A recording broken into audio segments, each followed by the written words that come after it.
میں یہ حیدری M a final Urdu کی کلاس میں آپ کا استقبال کرتا ہوں۔ گزشتہ دنوں میں نے محاسن شاعری کے موضوع پر گفتگو کا سلسلہ شروع کیا تھا اور صنائع اور بدائع میں سے کچھ صنعتوں پر میں نے گفتگو کی تھی۔ آج اسی سلسلہ گفتگو کو آگے بڑھاتے ہوئے مجھے تشبیہ اور استعارے کے موضوع پر آپ سے گفتگو کرنی ہے۔ تشبیہ کا مطلب ہے دو چیزوں کا آپس میں ملنا جلنا بتانا۔ جب ہم ایک شے کو دوسری شے کے مماثل قرار دیں تو اس میں ہمیں یہ لحاظ رکھنا ضروری ہے کہ کم صفت والی چیز کو اس سے زیادہ صفت والی چیز سے تشبیہ دی جائے۔ دوسرے، جب ہم ایک شے کو دوسری چیز جیسا قرار دے رہے ہیں تو ہمیں یہ بھی خیال رکھنا ہے کہ دونوں اشیاء میں کوئی نہ کوئی مشترک صفت ضرور پائی جائے۔ اگر دونوں کے درمیان مشترک صفت موجود نہیں ہے تو تشبیہ مکمل نہیں ہوگی۔ یہاں میں یہ وضاحت کر دوں کہ یہ ضروری نہیں ہے کہ دونوں اشیاء میں جو مشترک صفت ہے اس کو واضح بھی کیا جائے یا اس کا بیان بھی کیا جائے۔ بیان کرنا ضروری نہیں ہے لیکن صفت کا پایا جانا ضروری ہے۔ اگر کامن صفت کامن جو ہے وہ خوبی نہیں پائی جا رہی ہے تو تشبیہ مکمل نہیں ہو سکتی۔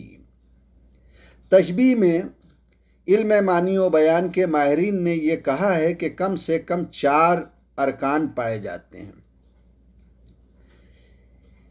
ایک شے کو ہم تشبیہ دیتے ہیں دوسری شے سے۔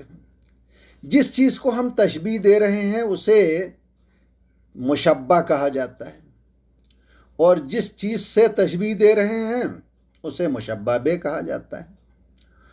اور تشبیہ دینے کے لیے کوئی نہ کوئی سبب، وجہ، ریزن کا ہونا ضروری ہے، اسے وجہ تشبیہ یا سبب تشبیہ کہا جاتا ہے۔ اور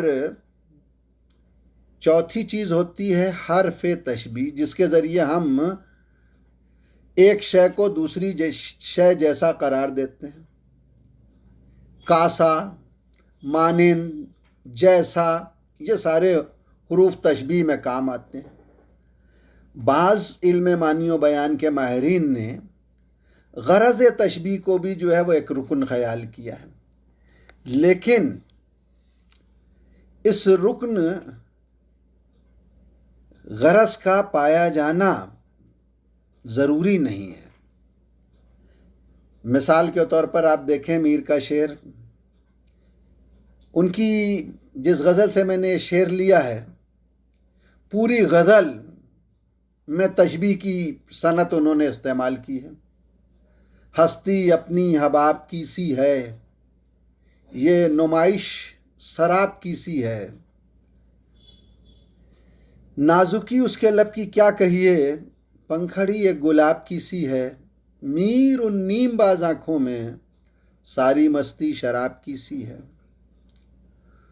تو پوری غزل ہی صنعت تشبیہ سے مزین ہے، مسجع ہے۔ خاص طور سے یہ شعر، نازکی اس کے لب کی کیا کہیے، اس شعر میں لب مشبہ ہے، گلاب کی پنکھڑی مشبہ بہ ہے جس سے لب کو تشبیہ دی ہے، اور وجہ تشبیہ دونوں میں نزاکت و رنگ کی یکسانیت ہے۔ لب بھی نازک ہیں، گلاب کی پنکھڑی بھی نازک ہے، لب بھی گلابی ہیں اور گلاب کی پنکھڑی بھی گلابی ہے۔ حرف تشبیہ کی سی ہے، یہ انہوں نے استعمال کیا۔ یا میر ہی کا دوسرا شعر ہے، شام ہی سے کچھ بجھا سا رہتا ہے، دل ہوا ہے چراغ مفلس کا۔ اس شعر میں دل مشبہ ہے، چراغ مشبہ بہ ہے، اور چراغ کا بجھا رہنا یہ سبب تشبیہ ہے۔ اور سا رہتا ہے، یہ حرف تشبیہ ہے۔ تو آپ نے دیکھا کہ چاروں رکن اس تشبیہ میں، اس شعر میں پائے جاتے ہیں۔ جب شاعر یا نثر نگار اپنے اقتباس میں، شاعر اپنے شعر میں ان چاروں ارکان کا استعمال کرتا ہے اور ایک شے کو دوسری شے کے مماثل قرار دیتا ہے تو وہ شے تشبیہ کہلاتی ہے۔ اور اب اس کے بعد مجھے آپ سے جو گفتگو کرنی ہے وہ استعارے کے اوپر بات کرنی ہے۔ تشبیہ اور استعارہ شاعری کی جان ہے۔ استعارے کے معنی ہیں ادھار لینا۔ تشبیہ میں ایک شے کو دوسری شے جیسا کہا جاتا ہے، جبکہ استعارے میں ایک چیز کو بے عینے دوسری چیز سمجھ لیا جاتا ہے، اور پہلی چیز کی صفات کو دوسری چیز کی صفات کے ساتھ منسوب کر دیا جائے تو اسے استعارہ کہتے ہیں۔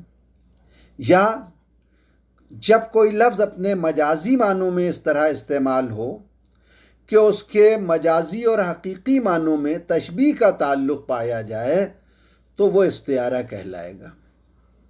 استعارے کی دو بنیادی شرط ہیں۔ پہلی شرط تو یہ ہے کہ لفظ اپنے حقیقی معنی کی بجائے مجازی معنوں میں استعمال ہوگا۔ دوسری شرط یہ ہے کہ لفظ کے حقیقی اور مجازی معنوں میں تشبیہ کا تعلق پایا جائے گا۔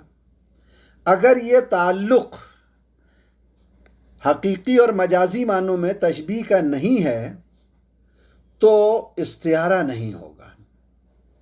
تشبیہ اور استعارے میں ایک بنیادی اور واضح فرق یہ ہے کہ تشبیہ میں ایک شے کو دوسری شے کے مماثل قرار دیتے ہیں، جبکہ استعارے میں پہلی شے کو ایز اٹ از دوسری شے قرار دے دیا جاتا ہے، یعنی ایک چیز کو بے عینے دوسری چیز بنا کے پیش کر دیا جاتا ہے۔ مثال کے طور پر بیٹے یا بیٹی کے لیے ہم لفظ چاند استعمال کریں۔ بیٹا آ رہا ہو اور ہم کہیں کہ چاند آ رہا ہے، ہمارا چاند آ رہا ہے، تو یہ استعارہ ہے۔ یا شاعر کسی شعر میں معشوق کو چاند جیسا کہہ کے پکارے تو جیسے ہی وہ چاند جیسا کہے گا تو تشبیہ ہے، اور معشوق کو سیدھے سیدھے چاند کہہ دے گا تو یہ استعارہ ہو جائے گا۔ میں انیس کا ایک مصرع پڑھتا ہوں۔ کس شیر کی آمد ہے کہ رن کانپ رہا ہے۔ اس مصرعے میں شاعر نے اپنے ممدوح کو براہ راست شیر کہا ہے، نہ ممدوح کا نام لیا ہے، نہ ممدوح کی صفت بیان کی ہے، صرف لفظ شیر کہہ دیا، ڈائریکٹ۔ یہی استعارہ کہلاتا ہے۔ استعارے کے بھی تشبیہ کی طرح ارکان ہوتے ہیں۔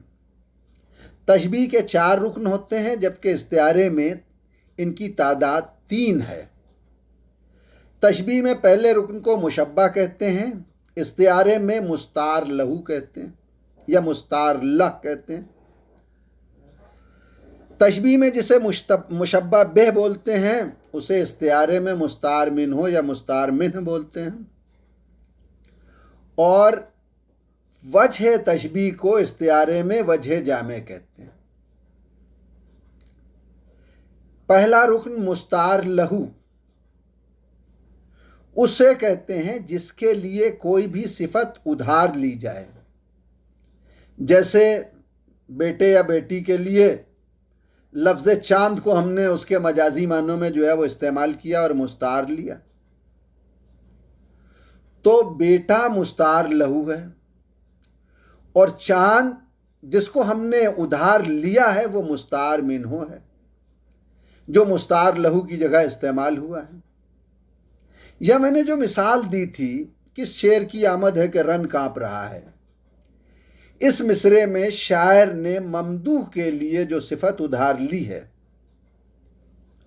اور شعر کہا ہے، تو ممدوح تو مستعار لہو ہے، اور لفظ شعر جو مستعار لہو کے لیے استعمال ہوا ہے وہ مستعار منہ ہے، اور وجہ جامع اس میں جس کی بنا پر جو ہے وہ مستعار لہو کی جگہ مستعار منہ استعمال ہوا ہے وہ بہادری ہے، اسے وجہ جامع کہتے ہیں۔ اس مصرعے میں شاعر نے اپنے ممدوح حضرت عباس جو کہ امام حسین کے بھائی ہیں اور ان کے لشکر کے علمبردار ہیں، ان کی شجاعت اور ان کی بہادری کے سبب ان کے لیے لفظ شیر استعمال کیا، تو یہ بہادری ہی وجہ جامع کہلائے گی۔ تو اب آپ نے دیکھا کہ شاعر نے یہاں نہ لفظ عباس استعمال کیا، نہ شیر کو عباس جیسا کہا، بلکہ سیدھے سیدھے عباس کے لیے لفظ شیر استعمال کر دیا۔ یہی استعارہ کہلاتا ہے۔ شکریہ۔